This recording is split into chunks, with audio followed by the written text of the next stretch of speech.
malign James Harden. And I think that he made a point when my sit-down interview with him last week when he highlighted how, you know, he's just going one-on-one. It's bad for the game, et cetera, et cetera. Well, let's take this into consideration. Harden has had his greatest success playing for Mike D'Antoni. He loves Mike D'Antoni, swears by Mike D'Antoni. And Mike D'Antoni deserves that kind of praise from James Harden because of what he's done for James Harden's career offensively.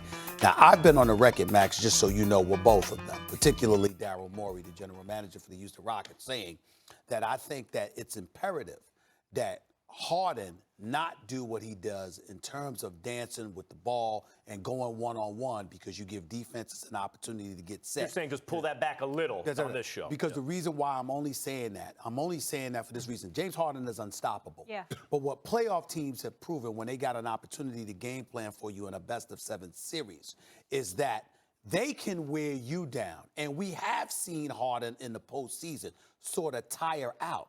Because, again, he doesn't engage in load management. He doesn't take an abundance of games off. He doesn't mind carrying the load and what have you. But what happens is that renders the pieces around you somewhat impotent because they're accustomed to playing the role of literal spectators. It's one thing when there's ball movement, people are moving without the ball, but you might be the one that takes the shot, but everybody's active and moving and all of that other stuff. It's another thing entirely when literally people are standing around watching to see what you're going to do. He's taking 25 shots a game. He's averaging 39, 42% shooting or what have you. I think, 34% from three-point range, which has improved dramatically.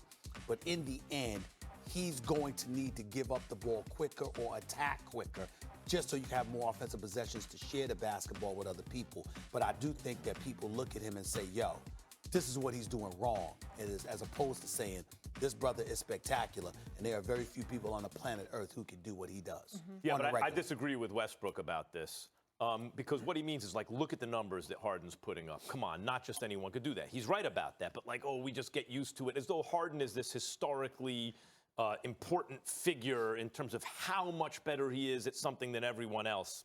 No. Westbrook is more like that than Harden, not in terms of the production, but in terms of how hard he plays. Like, if you're looking for something you don't just see in any era, look at the way Westbrook plays. Whatever you want to say negative about Westbrook, the effort he gives is so appreciated. At least I so appreciate it, going all out all the time. That jumps out at me like that's different in any era. But go ahead. I thought you were done. But Harden is in the juiced ball era. Like in baseball, when someone used to hit, Sammy Sosa hit 65 home runs every year with McGuire because everyone's juiced. That's what Harden's playing in. When I was a kid, I used to hear Oscar Robertson average a triple-double. No one does that today. Wilt Chamberlain averaged 50 points. No one does it. That's because the era lent itself to ball-dominant players putting up ridiculous numbers. That's the era we're in now. To Harden's credit, when Steph is given that workload, he breaks down. Harden's not only can do all these things, but he's also physically strong and relatively durable, right? So he is a special player, no doubt. And he's among the special players in this era, but he doesn't stand out above them. He is not even to this era, let's say, what Kobe Bryant was to his. No. And he's without a ring. So yes, he's a great player in this era. He's a special player. But I disagree with Westbrook's basic premise, like, oh my God, if the point is like, you don't just think this is something you'll never see. No, he's a ball-dominant player in a D'Antoni system in an era that lends itself to this kind of production. Stephen A., can I ask you a question before we move on to the Lakers? I saw that interview, and you asked him, and you said, like, is this your year you guys are actually going to get it done and get a chip? And he said yes. Did they have even a shot compared to the Clippers and Lakers to win it all in the West? Yes, they do. Yes, they do, because they're potent offensively. I would remind you that they're doing what they're doing with Russell Westbrook still struggling from threes, with Eric Gordon being out with his knee injury, and with Gerald Green, a component off the bench for them in terms of athleticism and spot-up threes that's beneficial for them as well. When you talk about all of those elements come into play, and you're looking at the Lakers and the Clippers, their defense is elite, make no mistake about it. But as elite as their defense is as elite as Houston's offense is potentially. So if you're the Lakers or you're the Clippers, whereas we can look at the stars that they have and know that they're going to put up points, plus you know they're going to defend, If you're the Houston Rockets and you can turn it into the kind of competition that says you're going to have to outscore us to beat us, the Lakers and the Clippers might have a problem with that. Not to mention, remember something. In four of the past 5 years, the Houston Rockets have lost to the Golden State Warriors. Unquestionably, the greatest shooting backcourt in the history of basketball, who also had Kevin Durant 2 of those times. The Lakers and the Clippers can't shoot like that. So you're the Houston Rockets. Suddenly you don't have to concern yourself with a three-point arsenal, the likes of which the game has never seen. That's the difference. Let me get to the Lakers, and I'm going to come to you on this, Max. Okay. Is that okay? There's no, that's fine. There's another subject, and you can get into all of it. Sure. Showtime back in LA. LeBron James has the Lakers tied for the best record in the NBA, and the King is leading the league in assists at just over 11 a game. We take a look at the latest ESPN Power Rankings. The Lakers are sitting in the top spot, followed by the Boston Celtics, Houston Rockets, Milwaukee Bucks, and the Clippers rounding out the top 5. Max, we're going to get into, is LeBron the best player in the NBA right now? But if first you want to respond to Stephen A. about the Rockets being able to hang with the Lakers. Yeah, I agree. Look, this is the whole way the Rockets are built is only threes and free throws, really, right? Like everything in the paint or from behind. Except for Russell Westbrook. Well, right. But I'm saying D'Antoni gave him the license. Sure, because it's Westbrook. But the point is they play so efficiently that even if you're right, you have to pull that back a little, move the ball a little bit more and hit mid-ranges when they give them to you just at a high enough percentage, all that stuff. In order to win, you may be right. But that system is based on the fact that if you get cold, you may lose any one game, but you're taking so many bites at the apple that you're likely to win most of the games, right? That philosophy may apply to championships, too.